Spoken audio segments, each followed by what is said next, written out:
Bismillahirrahmanirrahim. Assalamualaikum warahmatullahi wabarakatuh. Selamat pagi anak-anakku sekalian. Kita akan membahas tentang peran Indonesia dalam perdamaian dunia, dimana kita tahu komitmen Indonesia untuk ikut melaksanakan ketertiban dunia yang berdasarkan kemerdekaan, perdamaian abadi, dan keadilan sosial merupakan amanat dari Alinea 4 Pembukaan Undang-Undang Dasar Republik Indonesia tahun 1945. Komitmen ini senantiasa diwujudkan melalui partisipasi dan kontribusi aktif Indonesia di dalam PBB. Dalam konteks internasional, partisipasi tersebut merupakan indikator penting dan konkret dari peran suatu negara dalam memberikan kontribusi dalam menjaga perdamaian dan keamanan internasional. Sedangkan dalam konteks nasional, ketertiban tersebut merupakan sarana meningkatkan profesionalisme individu dan organisasi yang terlibat secara langsung dalam penyelenggaraan operasional internasional. Oke, untuk pertemuan sekarang kita akan khususkan membahas tentang peran Indonesia dalam menciptakan perdamaian dunia melalui hubungan internasional. Yang pertama yaitu pengertian hubungan internasional. Hubungan internasional menjadi penting bagi suatu negara karena di masa sekarang diyakini bahwa tidak ada bangsa yang dapat berdiri sendiri. Dengan adanya hubungan internasional, pencapaian tujuan negara akan lebih mudah dilaksanakan dan perdamaian dunia lebih mudah diciptakan. Suatu hubungan antar negara dan antar bangsa akan dapat berlangsung dengan baik apabila terdapat pedoman-pedoman yang menjadi landasan berpijak. Pedoman-pedoman internasional harus dipatuhi pihak-pihak yang mengadakan hubungan, baik tertulis maupun tidak tertulis. Nah, berikut ini pengertian hubungan internasional menurut para ahli kenegaraan. Yang pertama, menurut Dr. Andes Suwardi Wiratmaja, MA, mengemukakan bahwa hubungan internasional membahas keadaan suatu sosial, keadaan atau soal-soal politik di masyarakat internasional dalam arti sempit, menitik beratkan pada diplomasi dan hubungan antar bangsa serta satuan politik lainnya.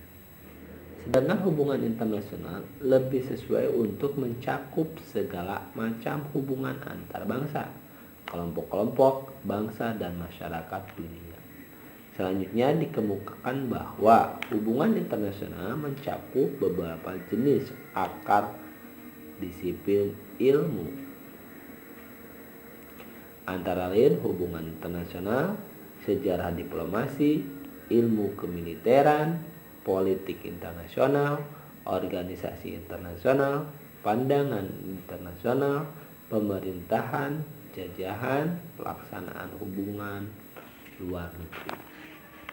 Itu menurut Dr. Andes Suwardi Wiratmaja, MA. Sedangkan menurut bukti rencana strategi pelaksanaan politik luar negeri RI atau disingkat dengan Renstra, hubungan internasional adalah hubungan antar bangsa dalam segala aspek yang dilakukan oleh suatu negara untuk mencapai kepentingan nasional negara tersebut. Hubungan ini dalam Ensiklopedia Amerika dilihat sebagai hubungan antar negara atau antar individu dari negara yang berbeda-beda, baik berupa hubungan politis, budaya, ekonomi, ataupun HANCAP. Konsep ini berhubungan erat dengan subjek-subjek seperti organisasi internasional, diplomasi, hukum internasional, dan politik internasional. Ada beberapa faktor pendorong terjadinya hubungan internasional, yaitu sebagai berikut. Yang pertama, faktor kodrat manusia sebagai makhluk sosial yang harus mengadakan kerjasama antar sesama. Dua, yaitu faktor wilayah yang saling berjauhan mengakibatkan timbulnya kerjasama regional dan internasional di wilayah. Yang kedua, faktor pertumbuhan bangsa dan negara itu sendiri. Yang ketiga, faktor kepentingan nasional yang tidak selamanya dapat dipenuhi di dalam negeri sendiri. Dan yang kelima, faktor tanggung jawab sebagai warga dunia untuk mewujudkan kehidupan dunia yang tertib, adil, dan merata. Oke, selanjutnya hubungan internasional dapat berwujud dalam berbagai aspek kehidupan masyarakat, antara lain meliputi aspek politik, ekonomi, sosial, budaya, HANCAP, kependudukan, maupun kepariwisataan. Hubungan internasional dapat berwujud dalam berbagai bentuk sebagai berikut. Yang pertama, hubungan individual adalah hubungan antar pribadi atau perorangan, interpersonal antara warga negara satu dengan antar warga negara satu negara dan warga negara dari negara lain. Individu-individu tersebut saling mengadakan kontak pribadi sehingga timbul kepentingan timbal balik di antara mereka. Misalnya turis, pelajar, mahasiswa, dan sarjana. Tuh, jadi bentuk kerjasamanya itu yaitu hubungan individu yang berbeda negara.